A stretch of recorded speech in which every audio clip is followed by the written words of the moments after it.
Well, it's All-Star Weekend coming up this weekend. Major League Baseball season has gone past the halfway point, but that's generally considered the halfway point.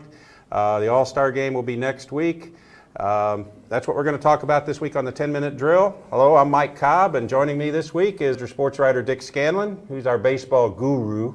I like that word, guru. You're a guru, Dick. Welcome to the show. I've been called a lot worse, Mike. Thank you. I'm sure you have, so have I. That's the nature of the business. But for the first time, Dick, the Rays have 2 players in the All-Star Game. Maybe 3. Possibly 3, yeah. I mean, it's a residue of what they've accomplished this year. And a lot of people are a little bit disappointed that they didn't have more, considering they have the best record in the American League. Well, now, if they played in Boston, New York, they'd probably have 7 or 8. I mean, part of it is fan-driven. The places that have the large fan base get the most players in generally. The Rays are maybe building that fan base up. So I think it's good to get to, if they can get a 3rd one in, that'd be a big step forward.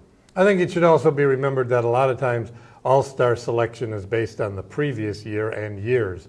So if the Rays keep playing the way they are this year, next year will be the year it will pay off in their All-Stars. Right, and it's the star power. I mean, right. Let's face it, David Ortiz, whether he's having a good year or not, people want to see David Ortiz. People want to see Manny Ramirez. People want to see A-Rod and Jeter and those guys. The guys that have the star appeal and star power, those are the ones sure. that are going to be in the game. And rightfully so. That's They've fine. earned that. They've earned that. And I think the Rays have some players that maybe have a chance to earn that at some point. Absolutely. If the Rays keep winning, I think Carl Crawford maybe is a player that can get to that star power point too.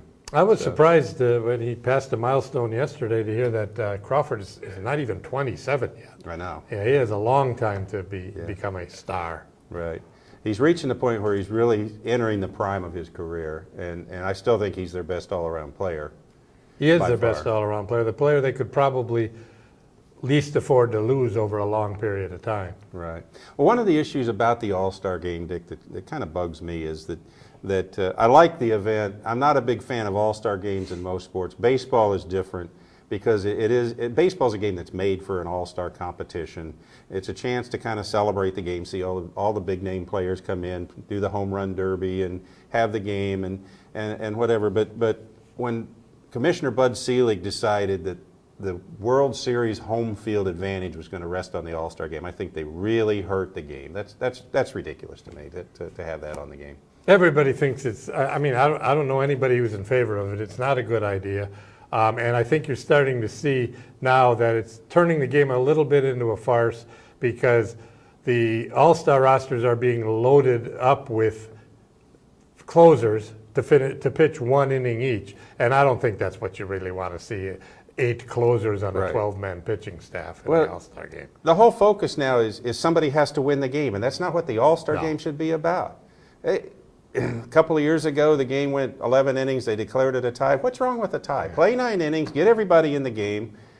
If it's a tie, it's a tie, and everybody goes home happy. To me, if you're going to have home field advantage, if you're going to determine home field advantage, they've got a great vehicle to do that right now in interleague play. Take the league that has the best interleague record. Their representative in the World Series gets the home field because there you're talking about every team in both leagues, hundreds of games, and it's a clear advantage that's gained by one league or the other. So use interleague overall record. And if it's tied, flip a coin. I agree with you. I think that would be a much better way to do it. Think of how exciting it would be if you got down to the last couple series of interleague play with the World Series home field advantage on the line. Right, and it could be the Mariners against the Padres that determine it. Right.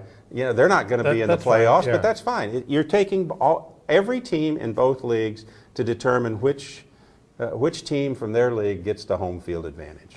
And those are real games, not a game that's thrown together with a bunch of pitchers pitching 1 inning each. And it would be a much better way to do it. Absolutely. Maybe they'll come around to that eventually. Absolutely. So, Dick, let's talk a little bit about players that are in the All-Star Game that maybe you think shouldn't be, or maybe some guys who aren't there that should be.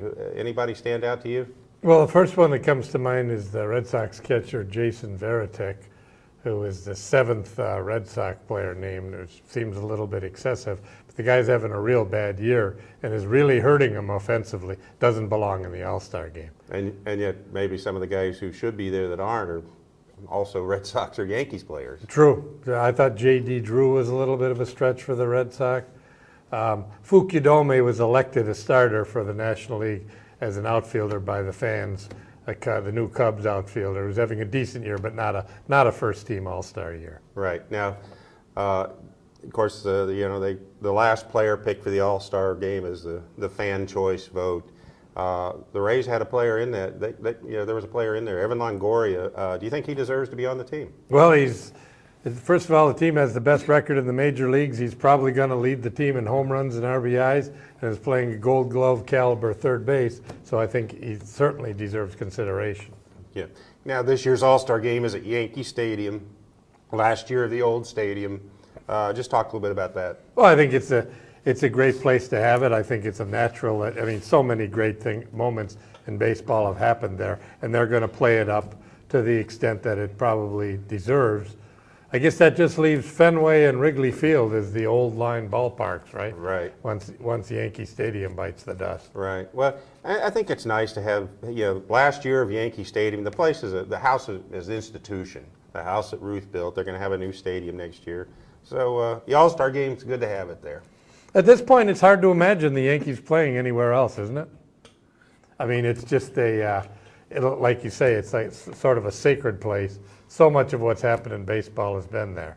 Right, right. And, I mean, so much history there. Next year, it'll all be different. Right, it'll be brand new and sparkly and shiny and loud and everything else. So now, where is it next year?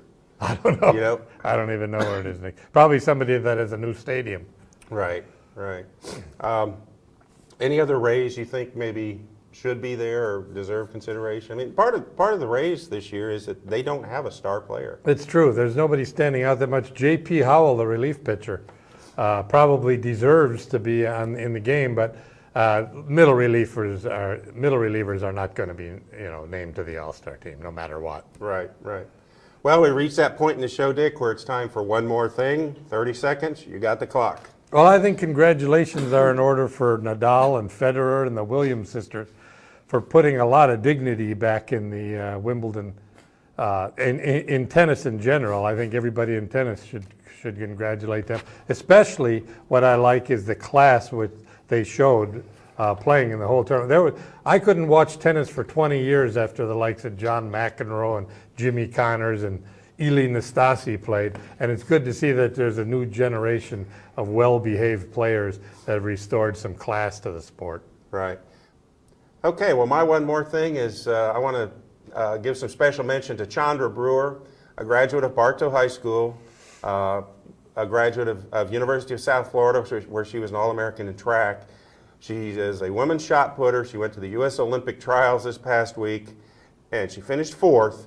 She had a personal best throw of over 18 meters. Unfortunately, she missed making the Olympic team by 3.5 inches. That's 3.5 inches, but she had a great showing. I'm assuming she's the alternate in case one of the other 3 can't go. So it's kind of a bittersweet Olympic trials for her. She had a great meet, but just came up short, but still, I think a fantastic effort by a local athlete. So congratulations to Chandra Brewer for a good showing in the U.S. Olympic trials. Well, Dick, that's our show for this week.